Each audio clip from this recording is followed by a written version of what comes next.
Welcome back to this program of In the Know. We have had time to go through generations, if you may, of past moderators of the Presbyterian Church of East Africa, beginning with Moderator Kareri, Crispus Kyogo, Jeremiah Getao, Dr. Gato, Bernard Muidi, Dr. Wajao, Jessica Mao, David Gethi, Moderator Gadanju, and right now, Reverend Mwamba. And this great man, this theologian, has had something to say about each and every one of them. Dr. Joya, I don't know how you keep all these memories. As I've said in the past, I would like to get some of your brain if there was a way that I can get some of you. You have good memory, you're very articulate, and I pray that you live long so that we can get a lot from you. I'm going to give you a very hard task.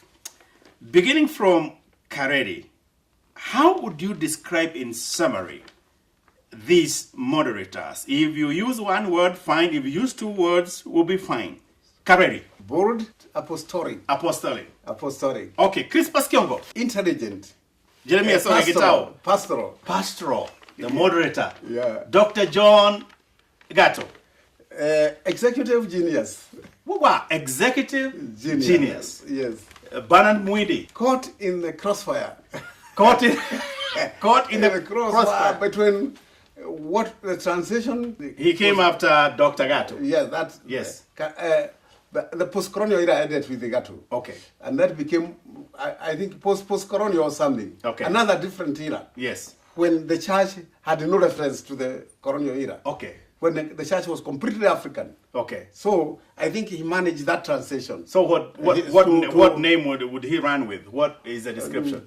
He reflected a bits of Gato and the bits of Jeremiah Getao. Okay. Yeah. Okay. Bait. Base pastoral. Yes. And executive. But also very firm. Obstinate. Well, let me not go beyond that. Jessica Mao. Experientialist. Dr. Gethi. Dr. Gethi, dynamic. Yes. Bonakadaju. Don't quote me. I don't want to say. Yes. There's something that stood out. He refused to ruffle feathers with the Gethi time. Could you call him pacifist, as we call him? Pacifist. Dr. Jao, Doctor, this is personal. Many of these moderators, when they served, they watched Dr. Joya very closely. Do you think they appropriated your witness? All of them. In the life of the way church? I see them. Mwindi, yes. I went to visit Mwindi the other day. Mm-hmm. You know, we came here, the Charles served us. Yes, Bwana CP, he did, and we really grateful, yes. You know, a bit of yes, laying down bare, yes. Not masculinity, exactly. And being humanistic. Yes. When I went to see Dr. Mwindi, yes. every Mwindi is home with yes. some my stuff in the meal. Yes. He went to the kitchen, made tea, served us, gave us, I think, potatoes. Yes. Cut pieces and yes. put on the table. Made bread. Okay. And he served us. Yes. He knew what the meal is all about. Okay. Which means that Mwindi is very adaptable. Okay. Very, very, very forward-looking, futuristic. Okay. Because I know male masculinity. Oh yeah. He sounded like he looked like a revolutionary. Okay. Like all of a sudden he had become a revolutionary of some kind. Yes. You know, I was so impressed. Right. Among these moderators, are there those that you've talked back and they've reflected back and they have talked to you, telling you, we know how we handle you? Yeah, Wajao, we have a lot of mutual admiration. Good.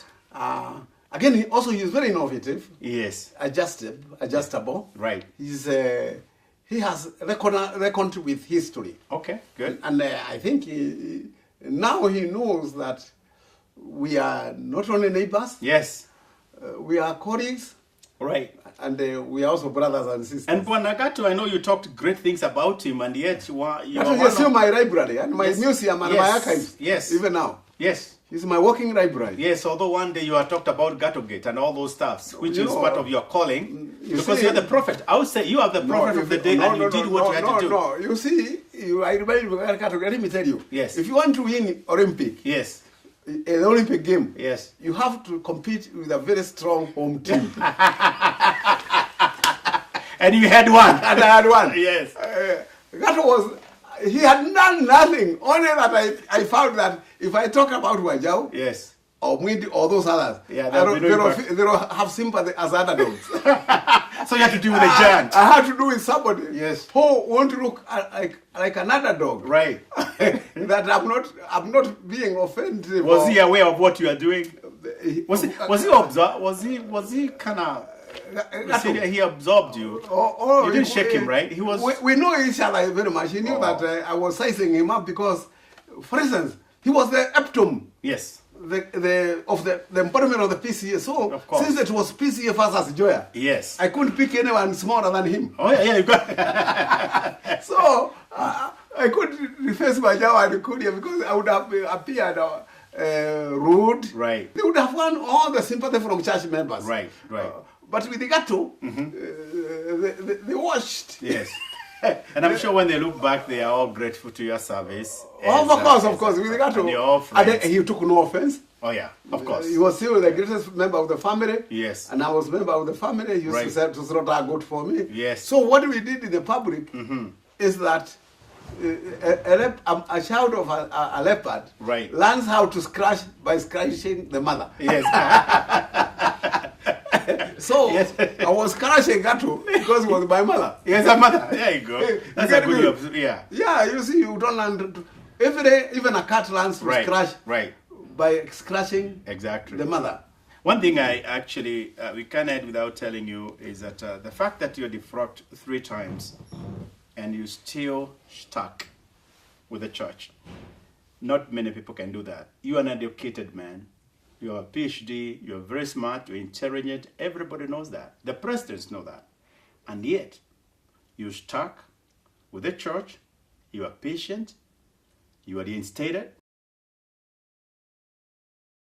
Isn't that true? That's true. And the other thing is... They found that I'm respectful to, and I'm loyal. Yes.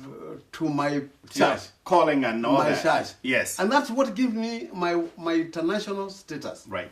If I were in a denomination, they would not. I would be just like them. Yes. This church has been called the Church of Joya. And one day I was driving in Mombasa and a policeman stopped me, saw the logo of the church, and the policeman said, "Wait, kanisa ya Joya."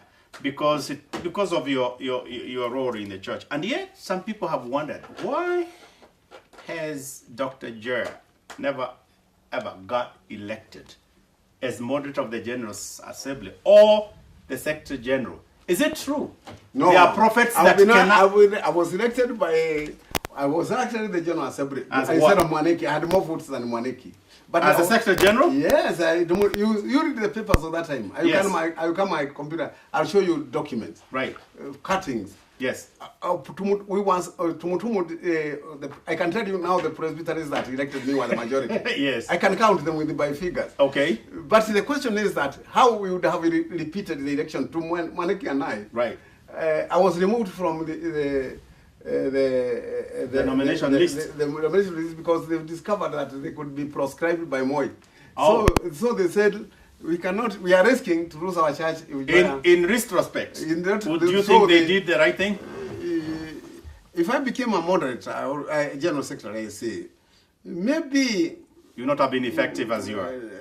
Let me put it this way: the role I played nationally maybe it would have been seen denominationally. Exactly. Yeah. So I put a very good nomination. All churches rallied from my speech. Yes. Not my role. Yes. Not my position. Right. So and my speech was irrefutable. Right. About we need change, we need a new constitution, we need pluralism, we need democracy. All those things now stood on their own without a rebel. Exactly. Presbyterian or Kikuyu. Exactly. And I'm sure especially it would be very, very bad if I was in concurrence with the Kikuyu leaders of the PCA. Right. That would have finished me. Exactly. Because that would have boxed you. Boxed me into what Moi would have said. How are Kikuyu? Yes. But now we could not say that. No. Because the Kikuyu You went over and beyond. Because the Kikuyu Presbyterians are fighting me. Yes. Nobody in the government could ever imagine me being a Kikuyu. In other words, you had a bigger calling, higher calling, and maybe when you look back, you say it's good that you never got to those positions. I wouldn't say that because pain is pain. I mean, Pain is pain. And you'd have wanted to. It hurt us, but It hurt. It hurt. But But you we don't. served. Nobody desires that. I could have died, but I didn't die. But like you, the other thing is this. I also stood for moderator. Oh, you did? Yes, at the JC Kamau. Okay. Ah. Then they removed my name. Yes. So, again, I appealed. That one I appealed. They Yes. removed because they thought you. I would. No, it was not the time. It was not the good time It was not for time. me to lead Yeah. their church. Their But church. they didn't know it was not theirs. It is my. I said it's my guarantee. 3 things you would have done differently if you were elected the moderator or the Secretary General. 1. I would have revolutionized Kenya. I would have read. PC would have come a guerrilla warfare against the rest of the whole country. Guerrilla Warfare. in Not the name of Jesus. Not with guns. Yes. Yes. Number 2, Transformed Africa. transform Africa. Transformed the world. Yes. Yeah. And I can almost feel the third one that you'd have emphasized on education. Okay, education would have Especially been a with tool the- of with the the same ministers and all that. I would have been faithful to the Presbyterian tradition Okay. of education being a tool of evangelism Right. and medicine, Yes. technology, Yes. entrepreneurship. Okay. All these I would have used them very well as Right. tools of evangelism, Yes. industrialization. Yes. I would have used them. But the thing is that, irrespective of all that, if I took the PCA institutions, Right. they will not have become PC again. They Okay. would have become Kenyan. Sure. They would have become Right. transnational, Yes. international. Right. And I got to try this so Yes. through NCCK, through AACC, Right. and through the World Council of Churches. Okay. So I would not have been in the past. Right. Only that I've done it in a more revolutionary, Right. in a more revolutionary way. Yes. Yes. Last question, as we conclude, there was one of my professors at Columbia Seminary, his name is Guthrie, and he was asked where the church would be. He was asked, I was there. He said, where do you see the church in 40 years? Of course, he talked about the Church of Christ. And we were all waiting to hear what this theologian would say. He said, I don't care. It doesn't matter. One thing I know, God is still going to be there 40 years from now. Where do you see the church, Dr. Joya? It will be back to Pentecost. To Pentecost. Wow. Yeah. Back to Pentecost. Yes. And how will that impact the Presbyterian Church? The of way East the Africa? church, our church impacted the world and transformed the Roman Empire and did all those. And that's a very optimistic view. Yeah. That's being hopeful. Yeah. And we hope that we will live to see that happen. Yeah. You've told me you're going to live over 100 years, so you believe you will be part of that. I'll live to see a Pentecost. A Pentecost. Pentecostal. A Whoa, Pentecost. My goodness. What Yeah, a yeah. promise. What an I encouraging repeat. word. Yeah. Yeah. So we are hopeful. Sure, you know, an apocalyptic, Yes. you know, eschatological. Eschatological. Yeah. What message do you have, Dr. Joya, for the church and for the listener, especially those who have served in this church, people who have stood in the Presbyterian Church of East Africa in the service of the Lord? What message do you have to the listener? My message is that the church is an eschatological body. If it is the body of Jesus Christ, then its message continues beyond history. Yes. And as such, the church should not be limited to the situation it is going through because its mission is always ahead of it. It's no longer within the present. Where you see is where you step to see beyond. And therefore the church is eschatological. It is not simply existential. It's more than that because everything about the church contains within it the creation, the future of that creation. And therefore the church is the real embodiment of both creation and God in creation, Emmanuel, God with us. And therefore the church will never be confined to any single action it is doing, and it should always regard its own institutions, its own personnel, whatever the church has, even its own money, everyone. And even everything should be a tool of evangelism, a tool of Pentecostalism, so that, as we always say in the Apostle, and the second coming, we are always waiting for the second coming. And with that vision of waiting for the second coming, we can do a lot in between that coming and now. Thank you so much. Ladies and gentlemen, this has been the program of In the Know with the Reverend Dr. Timothy Joyer, a Presbyterian minister who has served his church so faithfully, a man many people admire. He has inspired, he has taught, he has equipped. Indeed, he has been a soldier of Christ, and many, including myself, would admire to one day finish well as our friend has. We thank you so much, and thank you so much for allowing God to use you and being so much available, and even at your level, being so humble and be accessible that you can talk to anybody. As you said outside this show, you are an ordinary preacher, an ordinary pastor. It takes a great heart to be such man. We thank you, Doctor. Thank you very much. Welcome, thank you. See you next time in this program of In the Know.